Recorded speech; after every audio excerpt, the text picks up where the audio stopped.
पहला सवाल यह है कि आपकी फरागत कहाँ से है? मेरी फरागत दारुल देवबंद से सन 2011 है। तो हज़रत आपके शेखुल हदीस असातिज़ा वगैरह कौन कौन से हैं दारुल देवबंद में? मेरे उस्ताद में शेखुल हदीस मुफ्ती सईद अहमद साहब पालनपुरी हैं जी। शेख सानी शेख अब्दुल हक साहब नव्वरल्लाहु मरक़दहू और मौलाना अरशद मदनी साहब मुफ्ती रियासत साहब और मौलाना अब्दुल खालिक संभली साहब शुमाइल तिरमिज़ी और मुफ्ती अबुल कासिम साहब नौमानी, वो भी हमारे उस्ताद रहे हैं। और मौलाना हबीबुर रहमान साहब आज़मी, वो भी मेरे उस्ताद हैं। मुफ्ती रियासत साहब बिजनौरी तिरमिज़ी हमने उनसे पढ़ी थी। और नसई अल्लामा कमर साहब पढ़ाते थे। क़ारी उस्मान साहब मंसूर पूरी और मौलाना और भी एक दो हैं, मेरे नाम जहन से निकल रहा है, तो ये असातिज़ा हमारे। हज़रत अगला सवाल ये है, क्या जैसे हालात इस वक्त मुल्क में चल रहे हैं, क्या उलमा इकराम को सियासत में आना चाहिए?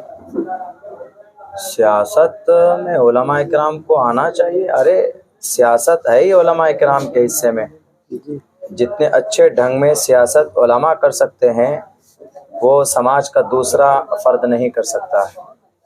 कुरान और हदीस की रोशनी में सियासत का सही इस्तेमाल जो एक उलमा कर सकते हैं कौम के मफाद के लिए, समाज के लिए, मुल्क की तरक्की के लिए, वो दूसरा वर्ग इससे बिल्कुल खाली है, वो नहीं कर सकते। इसीलिए अभी नहीं, ऐसा नहीं है कि अभी आना चाहिए, शुरू से ही आना चाहिए और थे हमारे अकाबिर सियासत में थे।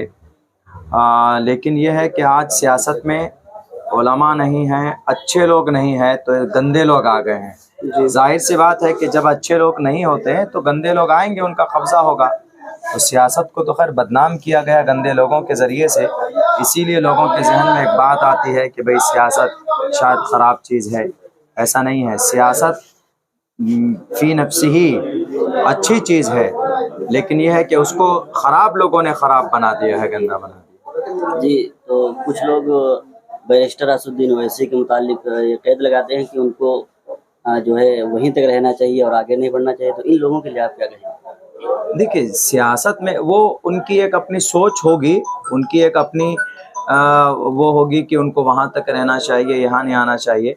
बाकी जो हमारे मुल्क हिंदुस्तान में संविधान ने और इलेक्शन कमीशन ने हर किसी को कहीं से भी अपना कैंडिडेट खड़ा करने लड़ने का अधिकार देता है, तो वो उनकी अपनी ज़ाती राय हो सकती है। हम या आप या कोई भी कहें कि उनको उसी इलाके तक रहना चाहिए, तो ये उनकी एक सोच होगी, उनका अपना उनकी एक राय है। बाकी ऐसा कुछ नहीं है, हर किसी को अधिकार है, कोई कहीं से भी लड़ सकता। हज़रत अगर आपको माशाल्लाह बिहार से हैं, अभी वहाँ इलेक्शन भी शायद होने वाले हैं जल्द, तो अगर आपको मौका मिले तो आप किस पार्टी से लड़ना चाहेंगे? अगर आईएमआईएम से आपको मौका मिलता है तो क्या आप लड़ना देखिए, चाहेंगे? ऐसा है कि पहली बात तो इलेक्शन में मैं हूँ, शुरू से ही हूँ इसमें सियासत में जी। और पिछले मर्तबा ही तरतीब बन चुकी थी। मैं था उसमें फील्ड में, लेकिन किसी वजह से यह है कि फ़ैसला किसी और के हक़ में हुआ है। लेकिन सन 2025 का इलेक्शन है। जी। मैं इंशाअल्लाह लड़ूंगा और मेरा मकसद सिर्फ ये है कि वहाँ जो काम सियासत के प्लेटफॉर्म से होना चाहिए वो नहीं हुआ है, तो मैं इसलिए मैं इस फील्ड में आ रहा हूँ वहाँ पे। और मेरी अभी जिस फील्ड से, जिस प्लेटफॉर्म से आना चाह रहा हूँ और पहले से हूँ, वो AIMIM है, मजलिस इत्तेहादुल मुस्लिमीन। चलो, अल्लाह से दुआ अल्लाह तबारक व तआला आपको कामयाब फरमाए अगर आप इस तरीके से आते हैं। हज़रत, जैसे बहुत सारे लोग कहते हैं कि अगर आपको जैसे प्रोग्राम में बुलाना हो तो क्या शक्ल लेती है राब्ते की और ख़र्चा वगैरह क्या आ जाता है? बहुत सारे लोग पूछते हैं इस चीज़ को कि हज़रत का क्या खर्चा आता है? अरे बुलाना चाहें तो लखीमपुर में ये सवाल बहुत होता, आपसे पहले भी हुआ था। देखिए, असल में ये है कि प्रोग्राम में के राब्ते के लिए फ़ोन ही काफ़ी है। उनके ज़रिए से राब्ता हो जाए, कोई तारीख़ तय होती है, दोनों की रज़ामंदी से फिर तरतीब बनती है। आने जाने की जो भी शक्लें होती है, कभी ट्रेन से भी आते हैं, कभी फ़्लाइट से आना होता है, कभी 4 व्हीलर से सफ़र करना होता है, तो वो सब में ख़र्च वगैरह जो भी होता है, कहीं पर 10 रुपये खर्च होता है, कहीं पे 20 रुपये खर्च होता है, कहीं पे 50 रुपये खर्च हो जाता है, तो मुतय्यन तो है नहीं। जाहिर सी बात है कि अगर आप यहाँ से लखनऊ तक, बाई कार जाएंगे तो आपको खर्च ज़्यादा बैठेगा, अगर आप बस में बैठ के जाएंगे तो कम खर्च होगा, अगर यहीं आप कोई पैदल जाएंगे तो उसका उसी हिसाब से खर्च होगा। तो ये कोई बड़ा मसला नहीं है, वो खर्च सफ़र के ऊपर डिपेंड करता है। इसी सिलसिले में भी कुछ बातें जो है फैली हुई हैं। लोग कहते हैं कि आपके अगर अररिया ज़िला में तारीख ली जाए तो अगर आपको 18 या 20 हज़ार रुपया दिया जाए तो आप जाते हैं, और अगर इससे कम पैसा आपको दिया जाए या नहीं दिया जाए तो आप उसमें नहीं पहुंचते हैं। इस तरह की बात आई है, तो आप इसके बारे में क्या कहना चाहेंगे? मैंने वही बोल दिया आपको कि 18-20 क्या 25-25 30-30 हज़ार रुपए में पहुंचना होता है। आज जैसे यहाँ हमारा प्रोग्राम है, कल मेरा प्रोग्राम रांची में है, तो अब यहाँ से रांची जाने में कल वहाँ पहुँचना है शाम तक। हमें वहाँ पहुँचने के लिए हमने उनको बात रखी, हमने ज़बरदस्ती नहीं कहा है कि भैया रांची वाले या उड़ीसा वाले जहाँ पर भी प्रोग्राम है कि आपको ऐसा है कि आपको कल ही प्रोग्राम तारीख तय कीजिए और आपको फ़्लाइट का टिकट देना ही पड़ेगा या 4 व्हीलर से लाना ही पड़ेगा। हमारी पहली कोशिश रहती है कि भाई जहाँ पर कम खर्च में पहुँच सकें, सफ़र हो सके, उसको किया जाए। लेकिन कहीं मजबूरी होती है, प्रोग्राम वाले कहते हैं कि हमको यही डेट चाहिए, आपको हम टिकट बनवा देते हैं।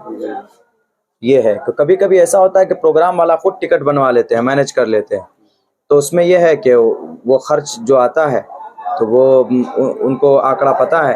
कभी कभी ऐसा होता है वो कहते हैं कि हज़रत आप ही को सब कुछ करना है, जो भी टिकट बने, जो भी आने जाने का तरीका होगा 4 व्हीलर का, या वो सब निज़ाम हम ही तय करते हैं। तो फिर उनको एक साथ जोड़ के बता देते हैं कि भाई 20 हज़ार रुपये का खर्चा बैठ रहा है या 15 हज़ार का बैठ रहा है। तो वो कोई लिमिटेड फिक्स नहीं है। आपके यहीं लखीमपुर में कई जगह पे प्रोग्राम ऐसा हुआ, कहीं कहीं पे 30-30 हज़ार रुपये खर्च हो जाता है यहाँ पहुँचने तक। अब जैसे यहाँ पे लखनऊ से यहाँ तक आए हैं, जलसे वालों ने अरेंज किया है वहाँ से यहाँ तक लाने का और पहुँचाने का गाड़ी का खर्चा। अगर हम कोई किराए की गाड़ी करते तो मेरे ख्याल से 4-4.5 हज़ार रुपये खर्चा होता, जाहिर सी बात। फिर अगर फ़्लाइट से अगर हमें जाना है, उड़ीसा जाना है, या फ़्लाइट से जैसे हम यहाँ पहुँचे तो कम से कम 8 से 9 12 हज़ार रुपये का टिकट अभी देख लीजिए। तो खैर ऐसा नहीं है कि कहीं पर भी किसी प्रोग्राम में पैसा खर्चा होता है और फिर वो लोग जमा भी करते हैं, जोड़ते भी हैं। तो कौम की तरक्की के लिए और इस तरह की इस्लाह माशरा के लिए इस तरह का प्रोग्राम होता है। तो सिर्फ ये है कि मुकर्रिर पे ही नहीं होता है पैसा खर्चा, साउंड वाले को भी देना पड़ता है। 20-20 30-30 हज़ार रुपये वो ले लेता है, उस पर कोई उंगली नहीं उठाता। अब एक आदमी सफ़र करके आ रहा अपनी जान पे खेल के, अभी देखिए 20 तारीख को मेरा एक्सीडेंट हो गया है, एक्सीडेंट हुआ, मेरी गाड़ी अभी हॉस्पिटल में है।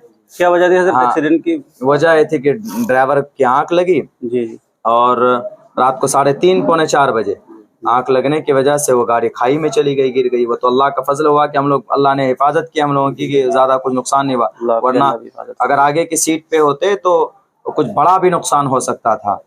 तो यही है कि ये सारी प्रोटेक्शन, यानी इस तरह का हम लोग सफ़र करें कि जिससे अपने आप की भी हिफाजत हो और यह है कि आराम से सुकून से वहाँ पहुँच सके। तो जाहिर सी बात है कि इन सब चीज़ों में तो पैसा खर्चा होता है। तो इसको अगर वो इशू बना लेना कि नहीं भाई इतना खर्चा होता है, उतना खर्चा होता है, ऐसा नहीं है। आप जैसे बड़ी अकाबिर किसी हस्ती को आप बुलाएंगे तो उनके साथ 1-2 खादिम भी होते हैं उनकी निगरानी करने के लिए, वहाँ पर 50-50 हज़ार रुपये खर्चा हो जाता है। ये कोई मुद्दा नहीं है। जी, इसके ऊपर में चर्चा करने की कोई ज़रूरत ही नहीं है, किसी को इशू नहीं। शुक्रिया। हज़रत आखिरी सवाल, ये अभी 2-3 जगह इलेक्शन होने वाले हैं राज्य में, तो यूसीसी को लेकर के कह रहे हैं कि उसको लागू करेंगे, अगर लागू होता है तो इसके नुकसान हज़रत क्या है? इसके नुकसानात बहुत हैं। यूनिफॉर्म सिविल कोड यूसीसी, अभी हमने एक तो उदाहरण भी दिया था आपके सामने में कि यूसीसी में एक वो भी प्रावधान रखा है पुष्कर धामी साहब ने, हाँ, यूनिफॉर्म सिविल कोड में। तो ये है कि ये असंविधानिक कानून है जी। जब इस देश में सब बराबर हैं और इस देश में सबको मुकम्मल तौर पर अपने मजहब पर अमल करने की आज़ादी है, तो अब एक ऐसा कानून ला रहे हैं कि भाई जो यूनिफॉर्म सिविल कोड, यकसा सिविल कोड ला रहे हैं, तो ये तो आर्टिकल नंबर 25 का 25 का खुला वायलेशन है, आर्टिकल नंबर 14 का वायलेशन है, आर्टिकल नंबर 15 का वायलेशन है। तो इसलिए असंविधानिक होने की वजह से इसलिए खुद वो हो जाता है कि भाई इसको रिजेक्ट किया जाए, ये ठीक नहीं है। तो अगर सोशल मीडिया के ऊपर आपका कोई पर्सनल अकाउंट है, जैसे फेसबुक पेज या यूट्यूब चैनल, बहुत सारे लोग हैं, तो कोई आपका पर्सनल है कोई चैनल वगैरह? यूट्यूब पे तो एक लड़का चलाता है, अब्दुल्ला चतुर्वेदी ऑफिशियल, अब्दुल्ला चतुर्वेदी ऑफिशियल वो चैनल है जी। और एक फेसबुक पे अब्दुल्ला सालिम कासमी, अब्दुल्ला चतुर्वेदी ऑफिशियल, ये दोनों मेरा पेज है। वही लड़का हैंड अटेंड करता है। मैं तो सोशल मीडिया से दूर रहता हूँ, बहुत दूर नहीं, बहुत दूर रहता हूँ, 5-10 किलोमीटर दूर रहता हूँ। अब हमारे इलाके के कुछ उलमा हैं तो उन लोगों ने कहा कि ये सवाल मालूम करिए हजरत से कि जैसे जलसे होते हैं तो उसमें तकरीबन लाख, 2 लाख, 1.5 लाख ऐसे पैसे खर्च होते हैं और मुकर्रीन और नातख़्वां आते हैं, किसी को 40,000 दिए गए, किसी को 50,000 दिए गए, किसी शायर को 1 लाख दिए गए। तो ये पैसा इधर ना खर्च करके अगर अपने मस्जिद के इमाम को और मुअज्जिन को दिए जाएं और मकतब में जो मुदर्रिस पढ़ाते हैं उनको दिए जाएं तो बेहतर रहेगा। तो आप इसके बारे में क्या कहते हैं? नहीं, हमारे उलमा जो ये सोच रहे हैं अच्छा ही सोचते हैं, इसमें कोई शक नहीं है कि हमारे अइम्मा को, हमारे हुफ़ाज़ को, क़ुर्रा को, उलमा हज़रात को, मदारिस के मुदर्रिसीन को इनकी खातिर ख़्वाह मदद होनी चाहिए, इनकी ताउन होनी चाहिए, इनकी तनख्वाह अच्छी खासी होनी चाहिए, इसमें कोई शक नहीं है। ज़मीनी सतह पे मेहनत वही करते हैं, लेकिन आपको जलसे की इफ़ादियत से भी इनकार नहीं किया जा सकता। जलसा ऐसा नहीं है कि ये हमारा और आपका तरीक़ा, ये तो बहुत पहले अल्लाह का तरीक़ा रहा है जलसा। और जलसे के प्लेटफॉर्म से हमारे अकाबिरीन ने बड़े बड़े कौम के अंदर में पैगामात पहुँचाए और बड़ी तब्दीली आई है, इसमें कोई शक नहीं है। तो बहरकैफ लेकिन यह है कि कोशिश ये की जाए कि कम से कम पैसा खर्चा हो। सही बात है कि आप जो कह रहे हैं कि 40,000 जो शुअरा को और मुकर्रिरीन को 50-50 हज़ार दिए जाते हैं, मेरी नज़र में तो ऐसा है नहीं कुछ कि भाई किसको 40,000 या 50,000।